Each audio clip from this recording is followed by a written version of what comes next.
Bonjour à tous, c'est Roméo Cournal, le coach intuitif, et nous marchons ensemble sur le chemin qui mène à soi. Elle est pas belle la vie? Aujourd'hui, faut-il vraiment de monde meilleur? Ouh, ça c'est bizarre comme question. La semaine dernière, j'ai fait paraître un article qui s'appelle Faut-il faire du développement personnel? Et à la fin de la vidéo, je disais en gros, ben voilà, si vous voulez devenir meilleur, si vous voulez que ce monde soit meilleur, c'est que vous estimez qu'il est pourri.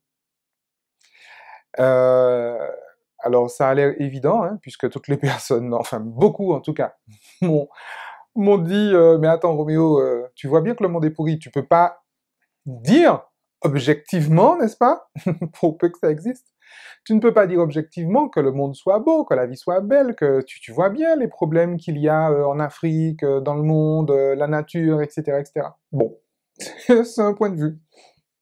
Alors, dans un premier temps, j'aurais un élément de réponse peut-être un petit peu métaphysique, mais il paraît que la beauté est dans l'œil qui regarde, et non pas dans ce que l'œil regarde.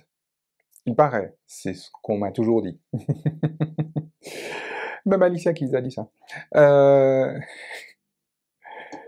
Ça, c'est un premier élément de réponse. Mais bon, ça, on peut en discuter, d'accord. Il n'y a pas de souci. Il y a autre chose que j'aimerais vous faire remarquer. Est-ce que vous avez remarqué que toutes les personnes qui causent la souffrance sont des personnes qui précisément posent des actes parce qu'elles veulent un monde meilleur, pour un monde meilleur? Soyons clairs. Vous savez, les nazis ils voulaient un monde meilleur. Ils ont inventé la Shoah. Les Européens voulaient un monde meilleur. Ils ont inventé la colonisation, la traite négrière, etc. Louis IX rêvait d'un monde meilleur, et pour ce monde meilleur, il a inventé les croisades. L'Église catholique voulait un monde meilleur et a inventé la Sainte Inquisition et a déclaré Louis IX saint, d'ailleurs. Saint Louis. Greenpeace veut un monde meilleur, mais Monsanto aussi veut un monde meilleur. Les terroristes veulent un monde meilleur. Et tout le monde veut un monde meilleur, en fait, en vrai. Toutes les personnes qui souffrent et toutes celles qui causent la souffrance veulent un monde meilleur. Ça mérite quand même qu'on s'y attarde, hein, cette histoire-là, vous trouvez pas? Vous savez, il y a un philosophe à l'époque qui s'appelle Schopenhauer, qui a dit que toute vérité est d'abord vue comme ridicule, puis comme dangereuse, puis comme évidente. Alors, ce que le bon vieillard Antuon n'avait pas vu, c'est qu'en réalité, l'inverse est aussi possible. C'est-à-dire que, à l'époque de l'Inquisition, l'Inquisition était évidente, elle était même souhaitable. On parle de Sainte Inquisition. Alors, comme l'Église catholique n'a pas déposé le brevet sur l'histoire, elle s'est fait voler le projet par l'islam qui a inventé le djihad, la guerre sainte. Bon, c'est la même histoire, mais sauf que les méchants sont pas les mêmes. Voilà.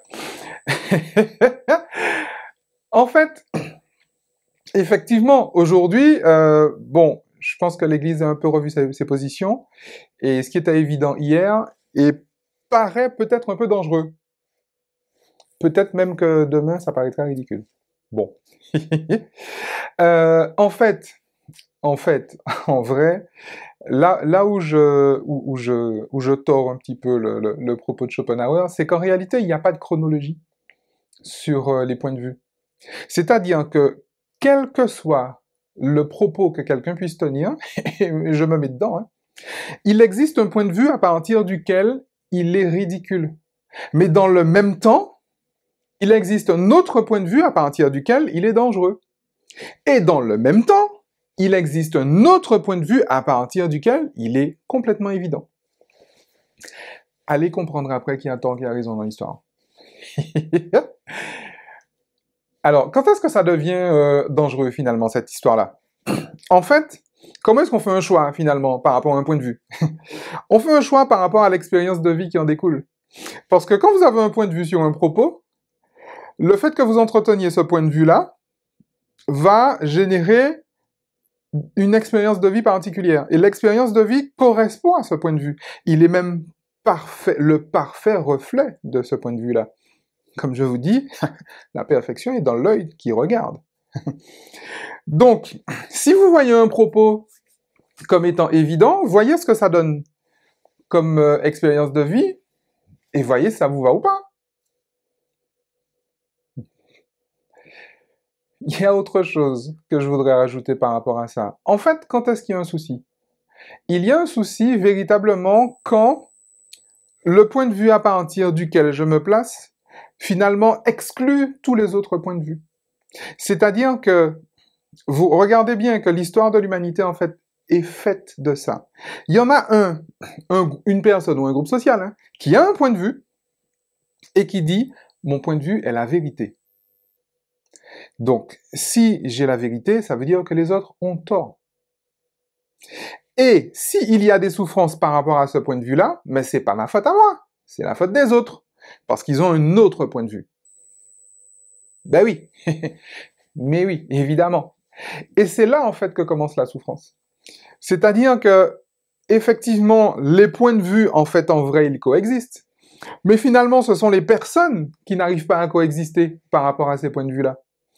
Et si un point de vue, finalement, me fait désirer la mort de l'autre, parce que comme il a tort, et que c'est à cause de lui que je souffre, bah, je peux m'en débarrasser. Donc, si de mon point de vue, l'autre a tort et l'autre me fait souffrir, vous pensez bien qu'il est complètement évident, finalement, que je m'en débarrasse. Et même qu'il est souhaitable pour l'histoire de l'humanité que je me débarrasse des mécréants, que je me débarrasse des infidèles, puisqu'ils ont tort. Normal? Non? Ça vous paraît pas normal? Ah, c'est pas normal. Ah ben zut alors, pourtant ça fait un moment que ça dure comme ça. Hein. Il me semble, hein. C'est ce que je vois. Et d'ailleurs, jusqu'à présent, c'est ce que je vois.